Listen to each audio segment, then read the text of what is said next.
Okay, good evening, Vietnam. Live from LZ Bunker. This is the Veterans Live Show. I'm your host, Ronnie Embers. I served with the 101st Airborne Division from December 1967 to December 1968.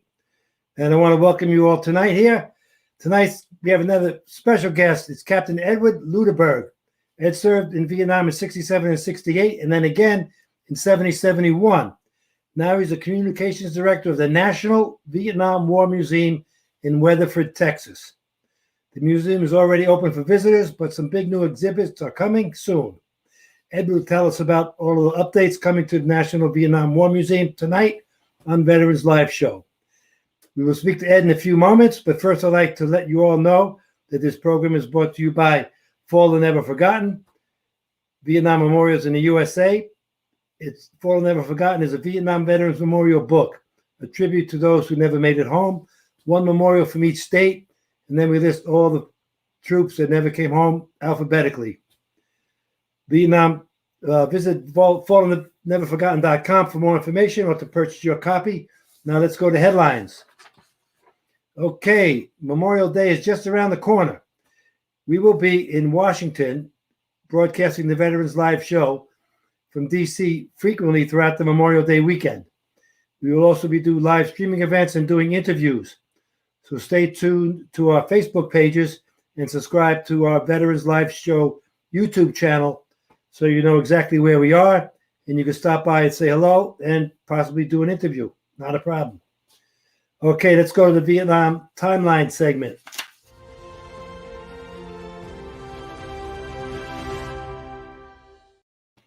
Okay, this date in the Vietnam War, May 7th, 1965.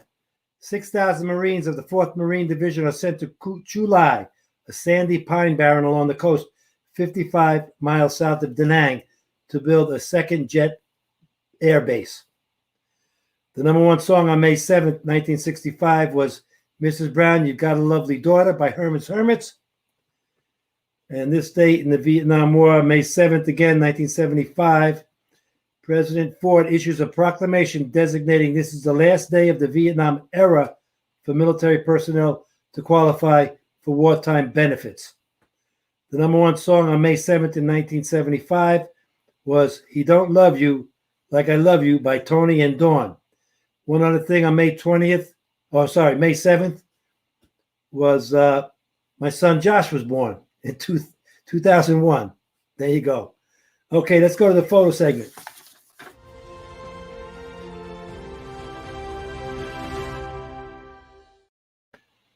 Now I'd like to welcome Ed Lutterberger into the bunker. Oh, wait. We're going to do some photos. Do the photo section. There you go. McDaniel Bryan, a Marine of the 3rd Marine Division during Operation Lancaster, southwest of Cantienne, November 6th, 1967. Nice. Camouflage helmet. Next picture. Bill Single. A few pictures of Firebase Tomahawk, 8, that's August 70, 2nd of 327th, 101st Airborne Division. Okay, there you go, Bill. Thank you for that picture. Next picture. Okay, McDaniel Byron.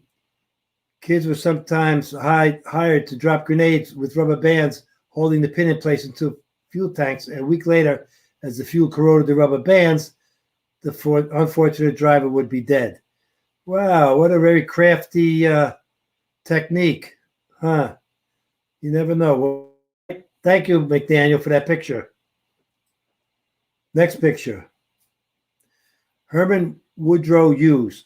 A new friend said he had a photo of the same helo crash I saw in Cua Viet. He sent me this picture. He told me about rescuing 3 passengers from the fiery wreck. Unfortunately, he couldn't get to the pilot and co-pilot. Wow, that's crazy. Thank you for that picture. And from Norman Fagan, keep them clean if you want to live. Amen. Yeah, a couple of M16s there, cleaning them up. Smiles on the faces back at the base camp. Go get them, guys. Thank you for that picture. And there's our card of the day. Briefing the president is Henry Kissinger briefing President Nixon. Okay, after becoming president, Richard Nixon now assumes the American leadership role in Vietnam. From 1968 to 1973, President Nixon and Henry Kissinger were very principled negotiators in the Vietnam peace talks.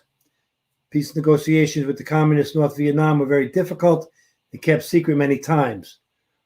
These negotiations ended with the Paris Peace Talks Agreement of January 27th, 1973.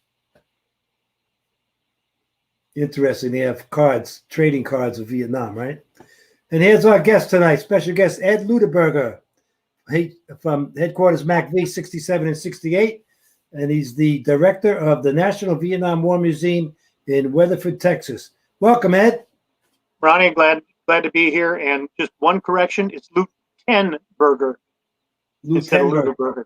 Oh, I'm sorry, right. Luttenberger. Okay. Yeah, it's been misspelled all my life, so I'm used to it. Okay, let me just get a little pen here and make that adjustment right over there. And all right, now it's an N. Okay. Luttenberger. There you go. Well, tell us a little bit about yourself, Ed. A little profile history of your service. Well, I probably got one of the most varied service careers that you could think of. About 3 weeks after I graduated from high school in 1961, I hopped on a plane, flew to New York, and reported to the United States Military Academy at West Point as a member of the class of 1965. Unfortunately, I didn't graduate with the class. I failed history my sophomore year and was separated and transferred to the reserves as an E2. Went back home, went to work for my folks, and in January of 1965, I had enough of that. Said I was enlisting, went down, signed up, and enlisted to be an 11 Bravo. Went through basic training at Fort Knox, AIT at Fort Polk, and the Army, in its infinite wisdom, decided to make me a supply clerk. After that, then they sent me. I was still at Fort Polk. They sent me to the reception station there, and made me first a finance clerk, then a personnel specialist. All of this with no training in those fields. Repo Depot, right? Yes. There you go. And I spent almost the next 3 years there. Got married, had a child, and came down on orders for Vietnam when I reenlisted in October of 1967, and shipped out December of 68 to headquarters MACV. And I had a very odd job there. I thought I was going to be in the personnel department at Tonsanute, headquarters MACV. And I was grabbed out in processing and told I was going to replace the man who was managing, the staff sergeant who was managing the transient hotel there in the in-processing center for MACV. And I spent my next year there, made staff sergeant. And we made the move late in my tour out to Tonsanute. We shut down the operation in downtown Saigon. And while I was there, a gentleman, a young captain, processed in, and it turned out he was one of my West Point classmates. And I had a friend who was going to flight school at the time, and he told me that the vision requirements had been lowered. And I said, well, great. This is what I've always wanted to do all my life. I'm going to go to flight school. I told my captain friend this, and he said, no, you don't want to do that. You want to apply for a direct commission. And I said, sure, why not? You know, what have I got to lose if I don't get it? I can still go to flight school, become a warrant officer. Well, December 68, I got sent back to the States and got assigned to Oakland Army Base, the overseas replacement station there, processing congressional inquiries. And while I was there, I got a call from Department of the Army, said, you still want to be a second lieutenant? I said, sure, why not? And they said, go take a physical, pass it, and we'll commission you as an infantry second lieutenant. 3 months after I got back after I was assigned there, I was off to Fort Benning, going through branch basic, then off to Fort Jackson as a training officer. And while I was there, my orders for flight school came down. Went to flight school. Where was that? Fort 5 Rucker? months. Fort Rucker, Alabama? Uh-oh. Got to freeze up.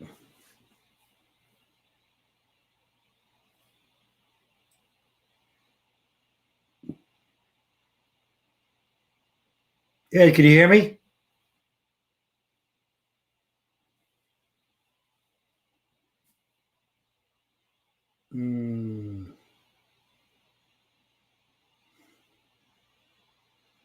I don't know what to say, Matt. Just hold on. We can edit this. So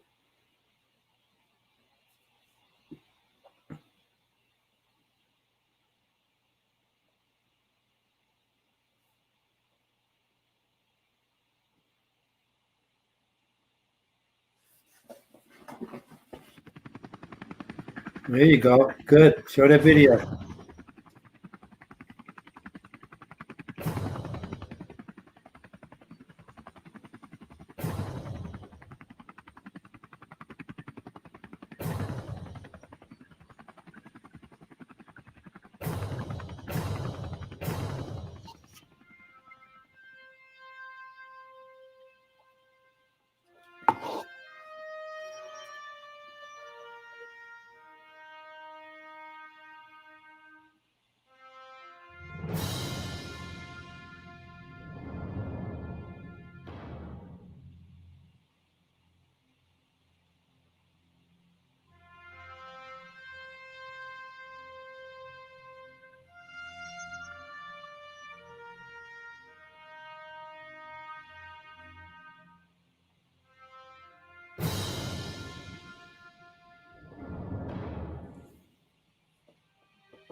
Okay.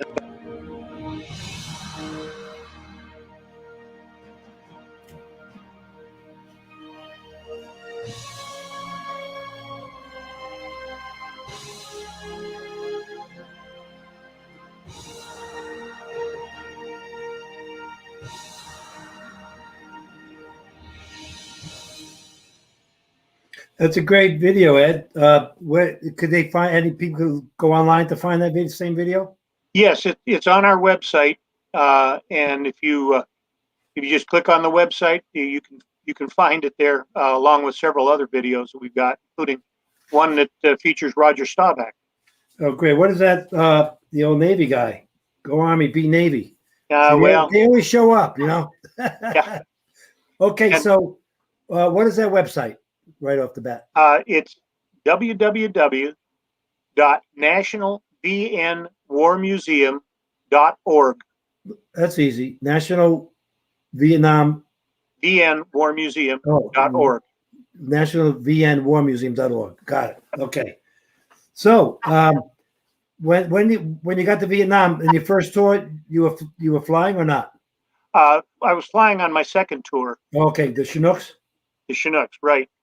And I got there, went to Cu Chi, where the unit was based, for one night, and found out that they were in the process of moving to Phu Loy, about 20 miles to the east.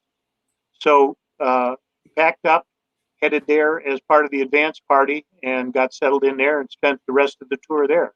That's another expense that you don't have to do, moving 20 miles somewhere from Cu Chi. I was in Yeah. Cu Chi for about a month when we first got in country in December 67 to mid-December 68. Then we moved up north for the Tet Offensive.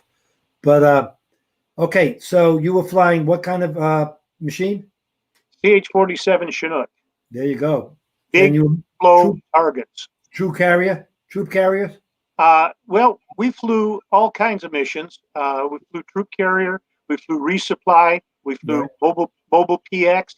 We flew, and one of the strangest and if I had any sense to think about it, the most dangerous mission that anybody could think of was a napalm drop. We loaded 18 barrels of napalm internal and pushed them off the ramp 6 at a time. Wow. From 2,000 feet and 70 knots. Were they effective? Very, very No, much. I mean, normally, yeah. I mean, the weapon is effective, but with your drop, was that effective? Yes. Oh, good. Okay, because sometimes napalm didn't land where it was supposed to. Yeah. You know Ours. what I mean? Yeah. Well, we weren't fast movers. We were, like I say, we were only, Right. only traveling at 70 knots. That's crazy. Yeah. That's a very kind of different story you never hear. That's good. That's the first time I ever heard that. Napalm coming out of a helicopter. Yeah. The original way that those missions were flown was they would sling load 18 barrels under the Chinook, Right. and then they drop them, and a Cobra would come in and light them off. Well, ours were armed with fuses and burst on impact. Wow. And I flew 7 of those. Well, no kidding. That's interesting. Yeah. And you did troop movers. You did resupplies. Yeah. You did any medevacs? Actually, did one. It was an emergency. We landed at a fire support base on a resupply mission, and somebody had to be hauled out. Yeah, they usually are an emergency. Yep. And then I had one really interesting backhaul. We were staging out of Tain Inn and flew up to a Arvin fire base with a couple of water trailers and hauled back the empties. And about halfway back, my flight engineer, who was watching the load hanging out the hole, said, "There's somebody in one of the water trailers." And it turned out it was one of the Arvins trying to sneak out and get back to Tain Inn. Wow. Nice. Yeah, he was picked up by the MPs when we sat down. I mean, he had no courage to fight, yet he had the courage to jump in the net and be sling loaded into water. Yeah. That's funny. All right. So go ahead. Okay, now your second tour, what happened? You went home or you just stayed there and re-upped? No, the unit stood down in September of 71, and I went back home, got sent to Fort Lewis, and started out in the 15th Support Brigade as the assistant personnel officer, and then became the commander of the basic leadership school for the brigade. And then my final assignment, they were building up a Chinook unit there. And it was actually, I was in the 242nd in Vietnam, and the unit that was building at Fort Lewis was the 243rd. So I went over there as the operations officer and spent about a year there. And while I was bringing 2 aircraft back from New Cumberland Army Depot, I had a call. We called in every night, and I talked to the S1, and he said I should come and see him when we got back to Lewis with the aircraft. And I knew right then that I was getting riffed. So What is rift? reduction in force. So Oh, okay. I was going to be separated as an officer, or I could revert back to my original enlisted rank of staff sergeant. I opted to get out, take the $15,000, and become a civilian. How many years? I had almost 9 years active, but interestingly enough, because I didn't finish at the academy, for pay, my time started the day I took the oath on the plane in 1961. Oh, good for you, man. Yeah, so there I was in 1973 as a captain Right. over 12. Right. So, you know, things work out sometimes. Amen. Well, yeah, you did 2 tours, you know. What are you going to do? Yep. So, wow, here we go. Let's have some pictures.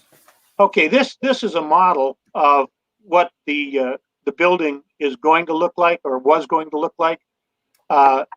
We have the first phase done, and what you don't see, the first phase is this very section in the front. There've been some changes made to it. Right now, it doesn't have the wraparound porch there, but it does have the portico entrance, and it does have the museum logo there on the top. We've also eliminated that hole in the floor in phase 1. In the So center? it's Or in now the center solid. or with the helicopter? Yeah, there was going to be a helicopter hanging through there, but we decided to change that and move it to a different part of the building when we go to the other phases. So now we've got 2 10,000 square foot floors. The first floor is going to be all exhibits. The second floor is going to be offices, library, and 4,000 square foot art gallery featuring art by Vietnam veterans and about Vietnam. Matt, could you go back to that first picture? The next one. Sorry. Yeah. Now I see 2 helicopters. I see one in the first building. I guess that is that the entrance on the right or the entrance on the left? The entrance is down here at the bottom left. Bottom left. Okay, the little one. Okay, but I see a helicopter in the little pit there. And then there's another helicopter in the middle. Right. The helicopter that you see in the first pit there, which no longer exists, is going to be the training helicopter that was used at Fort Walters. Okay. When we get to phase 2, which is that middle section, Right. there'll be a UH-1 in there. We haven't decided whether we're going to have that on the floor or suspended from the ceiling yet. You got to hang it up, bro. You got to hang it up. Well, we're thinking about letting people get into it. If it's hanging, they can't. Right. Yeah, I hear you. Oh, well, yeah, you're right. Yeah. We'll get 2. Okay. In the home front gallery, the centerpiece is going to be the Oval Office, and we'll start with the LBJ Oval Office because that's where we got into the war full time, and it'll have his desk and the 3 televisions set up there with appropriate video, I guess you would say, playing on the 3 screens. Right. And what we're going to give visitors an opportunity to do is actually sit behind the desk, have their picture taken there while they sign an executive order. Wow, check that out. Nice. Yeah. And now, is this who sanctioned this music? Do you have to get government sanction or what? Absolutely not. This has been a private venture. Private venture. Good. Yeah, okay. we started this in 1996. I take that back. 1995. Really? Yes, and it's been all volunteer.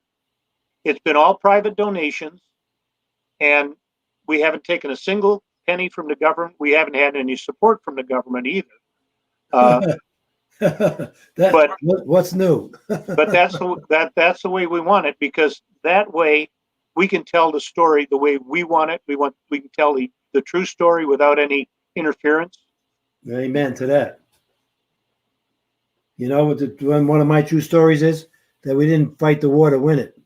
No. But, and that, you know, I was pro-war the whole time there until I got home and I realized, you know, it's just like these endless wars in the Middle East now and in Sub-Asia, where it's just, how do they call it? The military-industrial complex. Yeah.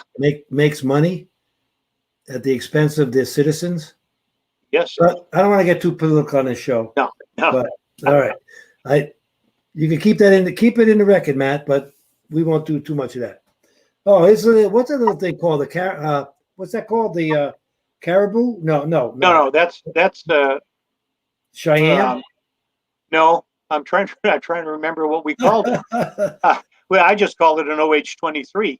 Yeah, it's a observation chopper, right? Yeah. It's Not a the chopper. and It's a it copter. was one of the two training helicopters that they used at Fort Walters. Right. The other one was the TH-55.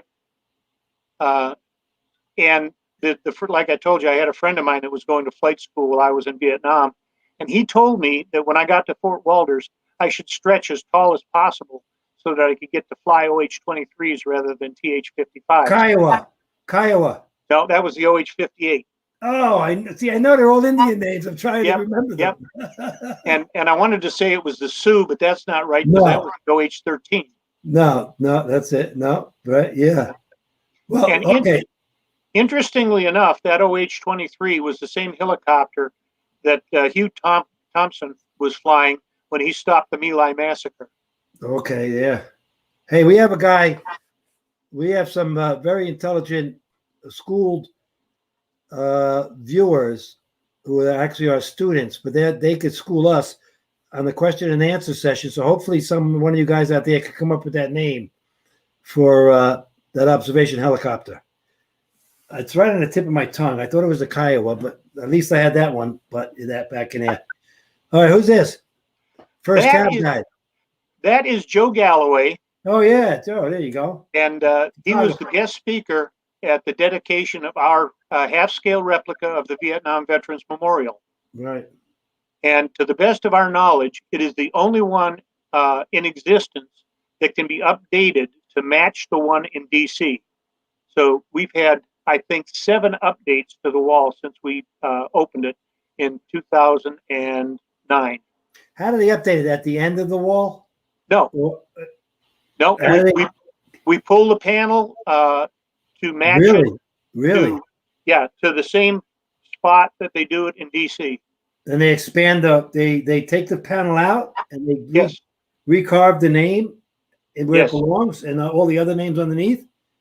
I'm not sure how they do it in DC, but ours are on aluminum panels, right? And when they pull them, they just recut them. Wow, that's great! Really, I mean, I thought I didn't know in DC they did that. I thought in DC they put them at the end. In other words, you know what I mean? It's 1973 or 4 when we got the last troops were there. But April 30th, 1975, when the last Marines left. Really? I thought that was when the war ended. Yeah, that was the fall of Saigon. And the Marines with the rooftop thing at the embassy? Yep. Oh, we still had troops then. Okay. Yeah. You still had we were fighting forces then. We were like what do you call it? Yeah, the combat troops were pulled out in 73 after the right. There you peace go. accords. That's an easy way to put it. Thank you. Yeah. Yeah. Okay. Okay, what do we got here? That is our UH-1, and it is a Vietnam veteran. It is dedicated to a Spec 4 Ernie Palmieri, who was a crew chief who was killed in that aircraft on a mission in 3 Corps. And there it is up on the pole in the completed garden. That was our second garden. And behind it, you can see a couple of things. There is a wall back there with plaques on it. And that is a replica of one that was done by the 52nd Aviation Battalion at Pleiku to honor all of their folks at Camp Holloway. And because they couldn't bring the wall home from Vietnam, they asked if they could build one on our property, and we said, go to it. And to the right or to the left of that, you see a couple of rotor blades there, and those are from Fort Walters. And when you soloed at Fort Walters, at least when I went through, they took you to the Holiday Inn and tossed you in the pool. Before that, they threw guys in stock ponds or anything else that they could find. And those rotor blades were what you walked through on your way to the pool. And what it says on that plaque is, under these blades pass the finest pilots in the world, I believe. Very nice. Very nice tribute. That's great. Yeah, those guys, let me tell you what, we've had a few chopper pilots on the show, and it's amazing what they did. It's I mean, between fire support or attack or medevac or resupply, or man, they just hung in there amazingly so long after their due. And a lot of them made it. Some of them didn't. And it was serious. What?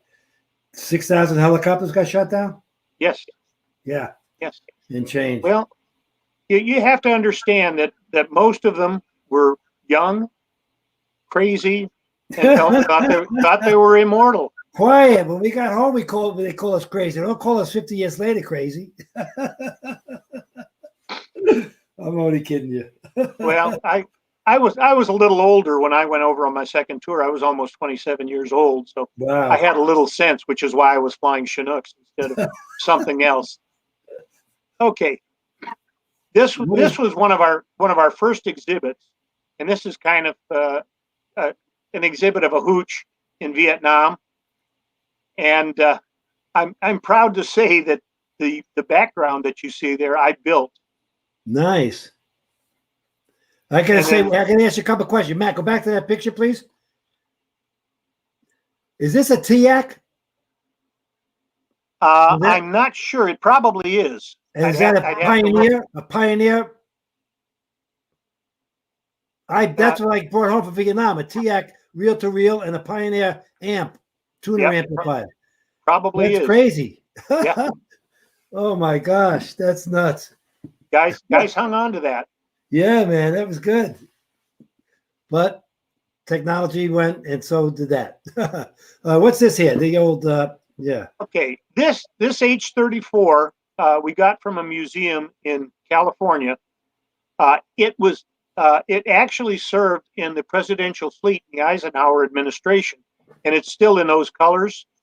What we're trying to decide, depending on who we can get to support it, is whether it's going to stay in those colors, whether it's going to be painted as a Marine H-34 or as a VNAF H-34. Interesting. All right, get ready for the question Q&A session. Here we go. First question. Okay. What do you got, Matt?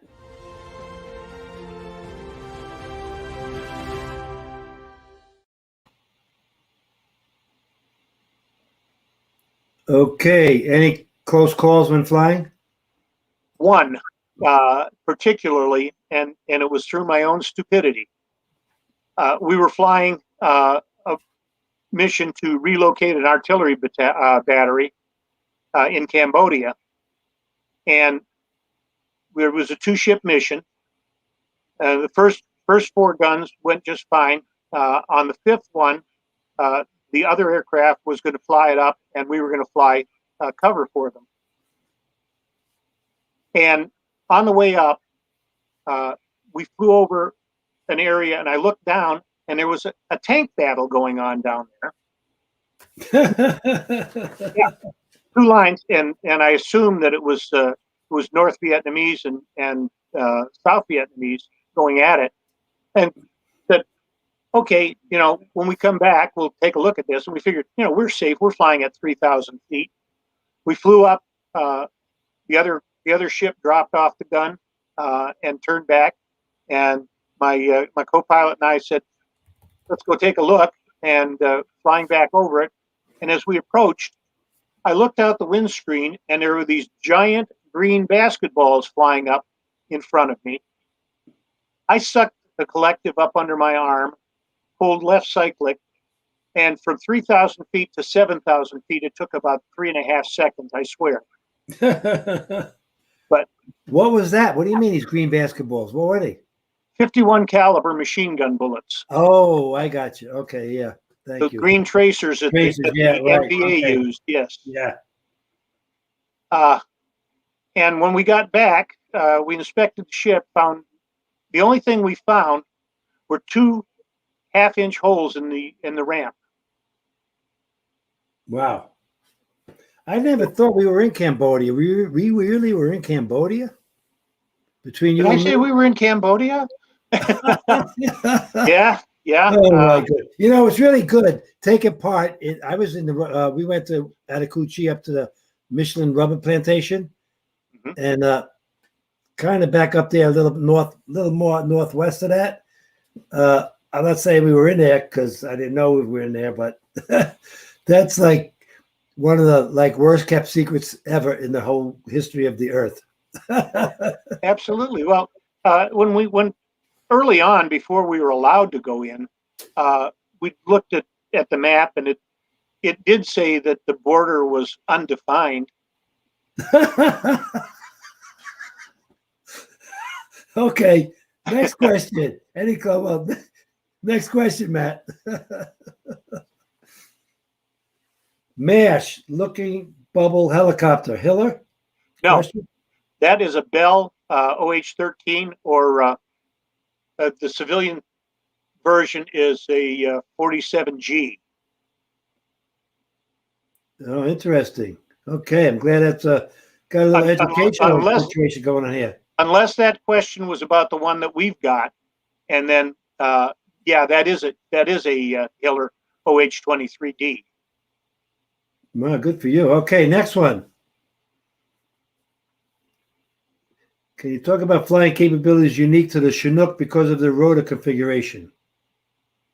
Well, for starters, you don't have a tail rotor, so you don't have to worry about correcting for the torque of the tail rotor. The counter-rotating blades take care of that. We had, let's face it, we had more power than any of the single-engine helicopters.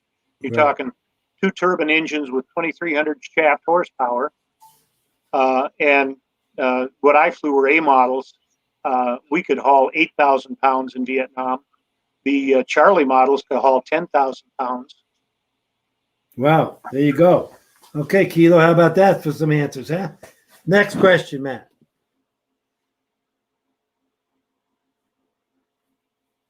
Oh, great picture of the UH-1. Yeah, thank you.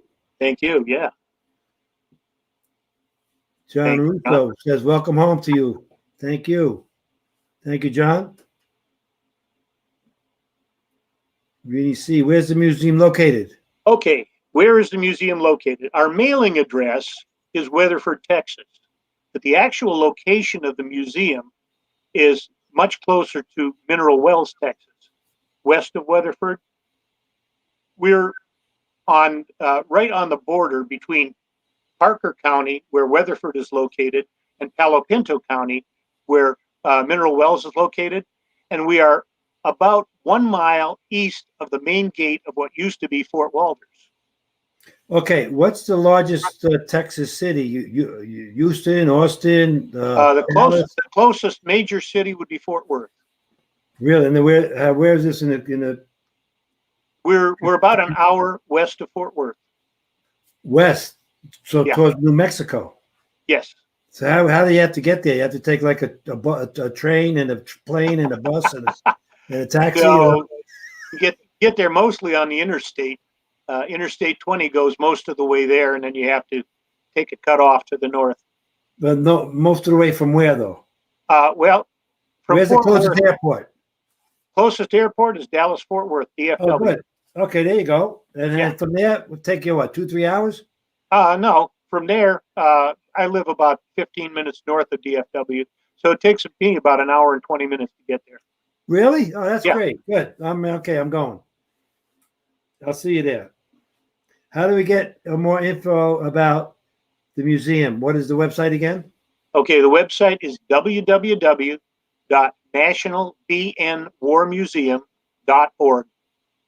You got that? Got that, guys? Well, forget the W. Just National Vietnam, VN, National right? VN, right. National VN Warmuseum.org. Right. Got it. National VN Warmuseum.org. Matt, maybe you could put it up on the screen for the people who can't hear us. There you go. How about, see that? I ask and he provides. Very good, Matthew. Thank you. That was the last comment. Okay. Well, Mr. Ed, thank you very much for your service. Thank you. Your extra service that you're doing now.